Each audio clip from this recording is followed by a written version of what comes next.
Région Grand Est, et donc je suis ici pour l'inauguration du Parvis. Mais quelques mots encore pour ce beau événement autour du livre. C'est vraiment quelque chose qui nous fait voyager en restant sur place. C'est quelque chose qui nous fait rêver et on a besoin de rêves. C'est quelque chose qu'on partage, qu'on a envie de prêter et qui nous lie, le vivre ensemble, c'est très important aujourd'hui. Ça, c'était la parenthèse. Là maintenant, au niveau de la région Grand Est, bien sûr, on est là aussi pour la main tendue vers les autres. Et ce Parvis, c'était essentiel d'avoir un lieu où se divertir, se promener, partager, être en famille ou être seul, mais être dans un lieu où culturellement, il y a un échange et la culture rassemble, on l'a toujours dit, autant que le sport. Donc il y a deux poumons au niveau de la ville. Il y a le poumon culturel et le poumon sportif. Et là, je fais un peu l'aparté au niveau sport. J'ai devant moi le président du TEFOC, qui est le président emblématique du territoire. Donc bravo pour votre présence, monsieur. Et on a toujours beaucoup de plaisir à voir déambuler ce beau sport sur notre territoire parce que vous êtes une référence. Ça, c'était aussi en aparté.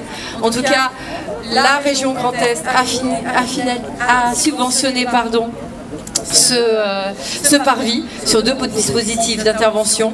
Un pour le soutien à l'amélioration du cadre de vie et des services de proximité, comme je vous l'ai dit, le vivre ensemble. Et le deuxième sur une aide diverse relevant des arts vivants et des arts visuels. C'est une immense fierté et une grande émotion que nous nous retrouvons aujourd'hui pour l'inauguration de ce Parvis. Cet espace sera un lieu de rencontre, de partage, symbolise aussi l'engagement de Rémi Dick en faveur de la culture et de l'art. Ce Parvis est un lieu ouvert à tous, un lieu où chacun pourra se ressourcer, s'inspirer et se divertir, je vous l'ai déjà dit. Un véritable carrefour culturel, un lieu de rassemblement où se croiseront les différentes sensibilités artistiques, le reflet de votre engagement en faveur de la diversité culturelle et artistique. Je suis convaincue que la culture est un vecteur essentiel du vivre ensemble et qu'elle contribue à enrichir nos vies et nos sociétés. Que ce Parvis soit le symbole d'une nouvelle ère pour votre établissement et qu'il rayonne dans toute la ville comme un lieu incontournable de la vie culturelle de Fleuranges et bien au-delà. Merci pour votre attention. Monsieur le sénateur. Merci, monsieur le maire. Ces derniers jours, j'ai observé, comme certains d'entre vous notamment, que le protocole avait pris du plomb dans l'aile et que les inaugurations se déroulaient sans acteurs majeurs, sans les acteurs majeurs que sont le député de la circonscription et les orphelines de la circonscription, comme les 576 autres circonscriptions de notre pays, et sans le représentant de l'État, qu'est monsieur le sous-préfet. Pour autant, j'ai grand plaisir à être parmi vous. Je voudrais remercier monsieur le maire Jérémy de ton invitation à cette inauguration, à cette belle manifestation, et remercie aussi de me donner la parole. J'y suis très sensible. Je mentirais si je disais que Rémi ne me donne pas la parole. À chaque fois que je suis venu à Fleuranges, c'était avec plaisir et avec la certitude d'avoir la parole. C'est mieux, parce que quand on fait parfois, c'est pas le cas partout. C'est pas le cas partout, je vous le dis. Parce que Rémi est un républicain né. Et donc, ça me permet aussi de dire, Rémi, tout le bien que je pense de cette belle réalisation et de cette belle manifestation qui est centrée autour du livre, autour de la culture. Et Dieu sait que la culture est éminemment importante. Comme le sport, elle est un fabuleux vecteur de cohésion sociale et surtout, elle rend la vie plus belle. Lire, c'est voyager. Lire, c'est rêver. Lire, c'est se faire plaisir. Lire a 1000 vertus. J'avais un adjoint, autrefois, quand j'étais maire, qui était adjoint aux finances, et qui me disait, lui, ne lire que des livres de cuisine. Parce que, me disait-il, dans les livres de cuisine, il n'y a pas de dépenses, il n'y a que des recettes. C'était un très bon adjoint. aux finances. Mais je présentais la lecture a bien plus de vertu que de trouver des économies ou des ressources nouvelles. Je vais dire aussi, cher Rémi, c'est parce que tu es là que je le dis, mais que Florange est en train de se métamorphoser avec ton équipe pour réaliser des choses extraordinaires. La dernière fois que je suis venu ici, c'était pour l'inauguration du boulodrome, dont Franck Leroy, le président du conseil régional, avait dit que c'était sans doute là où le plus beau boulodrome de toute la région Grand Est. C'est pas rien. Et sous l'impulsion de l'équipe municipale en place, il se passe vraiment de grandes choses à Florange. Florange est une ville qui se développe, une ville qui se métamorphose, une ville qui se transforme pour le plus grand bien de ses habitants qui le sentent très bien. Désormais, avec ces équipements, la vie est plus belle, la vie, le quotidien est plus facile, plus agréable. C'est ça, changer le cadre de vie et améliorer la qualité de vie des uns et des autres. Félicitations Rémi, félicitations à toute l'équipe et merci aussi à tous. Et j'aurais ici encore un mot, parce que je vois le président du TEFOC. Parce que je n'oublie pas non plus que l'essentiel de l'offre culturelle, de l'offre sportive, de l'offre en matière d'animation est due au mouvement associatif. Personne mieux qu'un maire mesure la valeur ajoutée que représente le secteur associatif et tous ces bénévoles qui le servent. Et le secteur associatif est éminemment important pour la promotion, l'image et le développement d'une commune. Merci à tous ces bénévoles. Certains sont très discrets, d'autres sont plus en vue parce qu'ils ont de bons résultats. Merci, bon après-midi. Fait l'animation. Donc, messieurs, dames, mesdames, messieurs, monsieur le sénateur, madame la conseillère régionale, mesdames, messieurs, en vos grades et qualités, je suis très content aujourd'hui, je suis très fier aujourd'hui de cette double inauguration. Pourquoi je dis double inauguration? Parce que, oui, je vais commencer par le Livrodrome, l'événement du jour, mais qui est l'opportunité d'inaugurer un lieu nouveau sur la ville. Donc je vais commencer par le Livrodrome. Monsieur Morax nous a très clairement fait le détail de son ambition. Le Livrodrome, un bel événement, une belle initiative, et je tiens vraiment à valoriser le travail de la médiathèque, de l'ensemble des services de la médiathèque, du pôle culture de la ville, qui s'est tout de suite emparé de cette idée qui permet de valoriser le livre auprès de nos jeunes. C'est important de pouvoir, sur un lieu comme celui-ci, faire le pont entre les différentes cultures.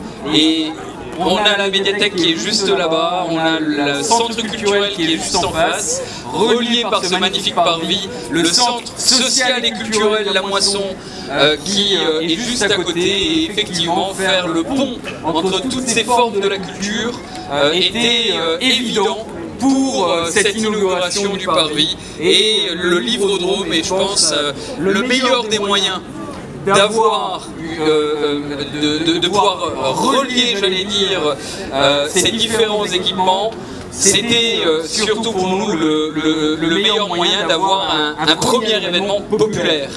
Depuis le début de la journée, on a des jeunes, on a bien évidemment pour cette inauguration de nombreuses personnalités de Florange, d'ailleurs, des amis qui sont à nos côtés, mais surtout avoir de la jeunesse ici pour ce premier événement du parvis, alors que il y a encore quelques jours, encore maintenant, on voit des véhicules, ils se sont un peu cachés là, mais il y a encore quelques heures, on avait tous les camions de chantier qui étaient encore en train de finir les travaux, que le gazon a été planté il y a quelques jours.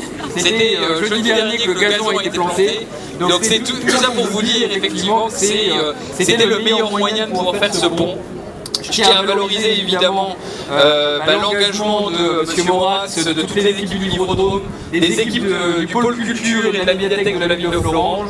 Je tiens évidemment à valoriser le pôle de la lecture publique départementale qui est présent ici, et le département qui a financé et accompagné l'événement dès le départ. Il n'a pas fallu beaucoup de discussions pour convaincre de l'intérêt, parce que c'est bien 1200 jeunes qui viennent de tout le territoire de la Faine, chez du Thionvillois, qui vont venir ici à Florange sur ce parvis pour cet événement. Donc un magnifique événement qui fait un peu le lien pour ce début. Alors mesdames, messieurs, vous l'avez compris, pour nous c'est aussi un moment solennel. Un moment solennel au-delà d'un grand événement culturel. C'est aussi, je pense, pour les Florangeoises et les Florangeois, la suite. Monsieur le sénateur, tu l'as dit, j'avais annoncé lors du conseil municipal, et là je parle à tous les Florangeoises et les Florangeois qui sont attentifs à la vie municipale, j'avais annoncé pour cette année 2024 des coupures de ruban. Un peu moins de nouveaux projets, mais surtout des coupures de ruban. Effectivement, on est à au deuxième moment important de cette année 2024. Et j'ose le dire, ça fait un peu plus de 7 ans que je suis maire, et je pense aujourd'hui que c'est mon plus grand moment de fierté. Je pense ne pas le redire à chaque inauguration, je pense que c'est le plus grand des moments de fierté. Pourquoi? Parce que c'est pas qu'un équipement. Parce que, monsieur le sénateur dit la ville se métamorphose, on est à la conjonction entre deux idées qui sont au cœur des idées de cette municipalité. La première des idées, c'était le slogan « Florange en mouvement ». Quoi de mieux qu'un parvis organisé? Quoi de mieux qu'un parvis bien organisé à travers une plaine événementielle verte, à travers un équipement qui permet de faire vivre ces événements, qui est bien structuré pour pouvoir accueillir tous les événements de la ville de Florange, ou en tout cas une grande partie de notre vie commerciale, de notre vie culturelle, de notre vie sportive, en plein centre-ville, pour faire vivre Florange et pour mettre Florange en mouvement. C'était notre slogan. On a aujourd'hui un outil de qualité qui permettra de faire vivre ce slogan dans la vie quotidienne des Florangeoises et des Florangeois. C'est la conjonction aussi d'une deuxième idée, la restructuration urbaine de Florange. Parce que oui, mesdames, messieurs, plus encore que l'équipement qui est juste ici en face, qui n'est pas encore fini et qui sera, je l'espère, en cours d'année, l'occasion aussi d'une coupure de ruban, je pense bien sûr au centre social et à la passerelle, plus encore que cet équipement, ce parvis est le cœur du centre-ville. Parce que oui, nous avons proposé aux Florangeoises et aux Florangeois une restructuration urbaine.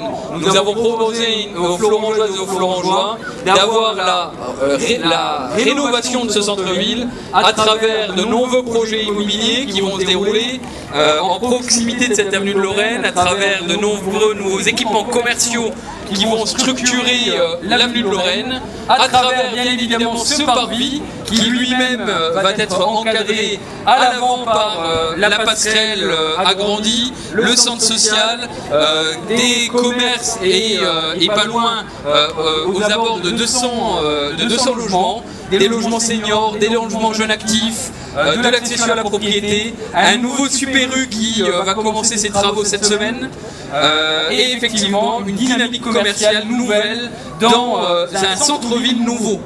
Donc oui, aujourd'hui, mesdames et messieurs, quand on coupe ce ruban, on coupe le ruban du début de ce centre-ville, de cette nouvelle dynamique de ville que nous avons voulu croire et qui est en train de se concrétiser. Et ce n'est plus simplement un fantasme, ce centre-ville. Aujourd'hui, c'est en train de se concrétiser. Donc effectivement, moi je suis véritablement fier parce que c'était notre projet, c'était notre vision. Et là, nous avons semé des petites pierres, des petites graines, et effectivement, aussi vite que le gazon, les petites graines sont en train de pousser les unes à côté des autres. Et maintenant, on n'a plus qu'à collecter les fruits de tout cela et de le valoriser pour le bien-être de toutes les Florangeoises et les Florangeois. Alors, je tiens évidemment, pour finir tout cela, à remercier tous les acteurs de ce beau défi. Parce que c'était quand même un beau défi. Le premier des défis, c'était dans ce parvis d'avoir un lieu qui était qualitatif. Un lieu qualitatif avec effectivement ce choix de cette place centrale. Cette place centrale qui fait le pont entre les différents équipements, entre la médiathèque, la passerelle et le centre social, avec cette ouverture vers les trois équipements. Et je crois aujourd'hui, on y est, on est au cœur de tout cela. Et bien je crois que le défi est réussi. Le deuxième enjeu de cette vision qui a été travaillée avec bien des cabinets, bien des entreprises, ça a été ma grande angoisse. Je regarde l'entreprise Skype et l'entreprise Colas qui ont réalisé la réalité de tout cela. C'était cette plaine événementielle en mélange terre-pierre. C'était un défi fou de pouvoir avoir un espace vert, verdoyant, mais suffisamment solide et compacté pour accueillir la fête foraine de Florange. C'est ça l'enjeu, c'était ça l'idée, c'était de pouvoir se dire avoir des poids lourds sur un espace enherbé et de pouvoir accueillir tout l'événementiel que la ville de Florange pourra avoir, que ce soit le marché, la fête foraine, pourquoi pas du parking support pour la passerelle lors des gros événements culturels de l'espace de la passerelle, et en même temps un espace qui ne défigure pas cette esplanade qui a toujours été un espace vu comme un espace verdoyant pour les Florangeoises et les Florangeois. Et enfin, c'est, j'allais dire, non, il y en a encore deux autres, pardon, il y a évidemment le parking. Alors, on nous parle beaucoup de parking à Florange. Dans les débats politiques, on ne parle que de parking. Mais avoir un vieux gravier, parce que c'était ça notre parking pendant des années, on avait mis une petite couche de macadam qui ressemblait à ça, on avait appelé ça un parking, et la passerelle a vécu pendant 25 ans avec un vieux gravier. Là aujourd'hui, on a voulu avoir un parking qualitatif. On a voulu faire de ce lieu un lieu qui est à la fois qualitatif, mais également un lieu qui reste verdoyant et à la hauteur de ce que l'on fait aujourd'hui, c'est-à-dire déjà planter des arbres. Je rappelle que ce parvis, dans sa totalité, va accueillir pas loin de 140 arbres nouveaux, 120 arbres qui ont déjà été plantés, une vingtaine d'arbres supplémentaires qui vont être encore plantés à partir de l'automne et qui vont réaménager l'espace public. Effectivement, on a fait et on a réalisé un espace où on a aussi voulu planter. On a fait évidemment des parkings enherbés et ça faisait partie, et des parkings drainants, donc ça faisait partie de ces enjeux.